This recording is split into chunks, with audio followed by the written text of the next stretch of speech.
Hello दोस्तों, fundamental analysis series के part 3 में आपका स्वागत है।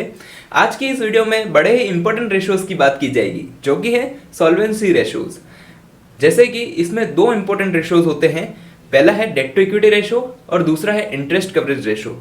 आज मैं डेट टू इक्विटी रेशो को आपको एनालिसिस करके बताऊंगा, क्योंकि डेट टू इक्विटी रेशो अगर आपको आ गया तो उससे आप इजीली इंटरेस्ट कवरेज रेशो को समझ पाओगे। तो डेट टू इक्विटी होता है टोटल बोरोइंग्स जो कि कंपनी के पास है डिवाइडेड बाय टोटल इक्विटी कितनी है कंपनी के पास।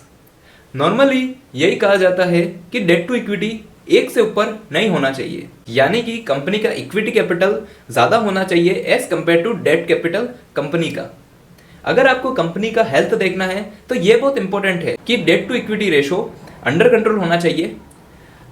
तो सिंपली टोटल इक्विटी जो कंपनी ने रेस की है वो कहीं ज़्यादा लोन लेकर तो बिजनेस नहीं चला रही है, ये देखना आपको बहुत इंपॉर्टेंट है और ये आपको debt to equity ratio easily बता देगा।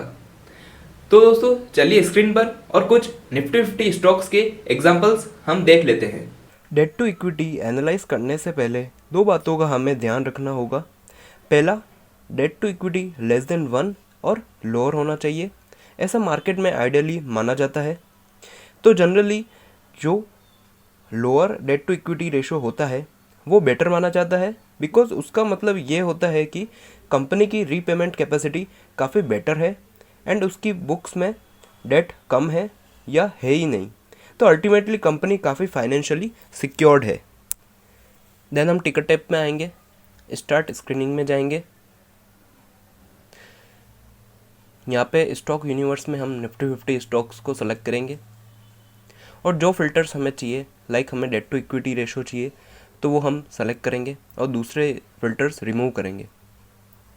फाइनेंशियल रेशोज़ में जाके डेट टू इक्विटी को सेलेक्ट करेंगे। दूसरी बात ये है कि ये रेशो इंडस्ट्री में कंपेयर करना काफ़ी इम्पोर्टेंट है। तो generally textile, cement, metal, manufacturing companies का डेट टू इक्विटी रेशो ज़्यादा होता है, क्योंकि उनमें नीड होती है ज़्यादा लोन या डेट की as compare to equity capital. ऐसे ही हम सेम आईटी सेक्टर और एफएमसीजी सेक्टर्स में देखते हैं, उसमें डेट टू इक्विटी रेशो कम होता है क्योंकि वहाँ पे इतनी स्पेसिफिक नीड नहीं होती है डेट कैपिटल की as compare to equity capital. First sector FMCG sector खोला है, उसमें आप देख पा रहे हैं आईटीसी और हिंदुस्तान यूनिलीवर का अपने इंडस्ट्री के कंपैरिजन में debt to equity ratio lower है, जो कि एक अच्छी बात है। इससे ये माना जाता है कि इनकी डेट कैपिटल कम है as compare to equity capital. अब मैं सेकंड सेक्टर लूँगा जो कि एनर्जी सेक्टर।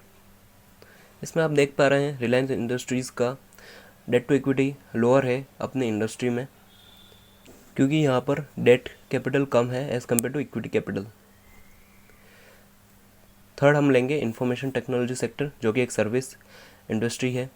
इसमें आप देख पा रहे हैं Infosys, TCS lower debt to equity ratio है as compare to their peers. चलिए दोस्तों आज के लिए बस इतना ही। नेक्स्ट वीडियो में मैं इंटरेस्ट कवरेज रेशो जो कि सॉल्वेंसी रेशो का दूसरा रेशो है उसको डिस्कस करूंगा। तो उसके लिए आपको सब्सक्राइब करना होगा शार्क नेटवर्क चैनल को और बेल आइकन को ज़रूर क्लिक कीजिएगा, जिससे आपको नेक्स्ट वीडियो का नोटिफिकेशन जल्दी आ सके।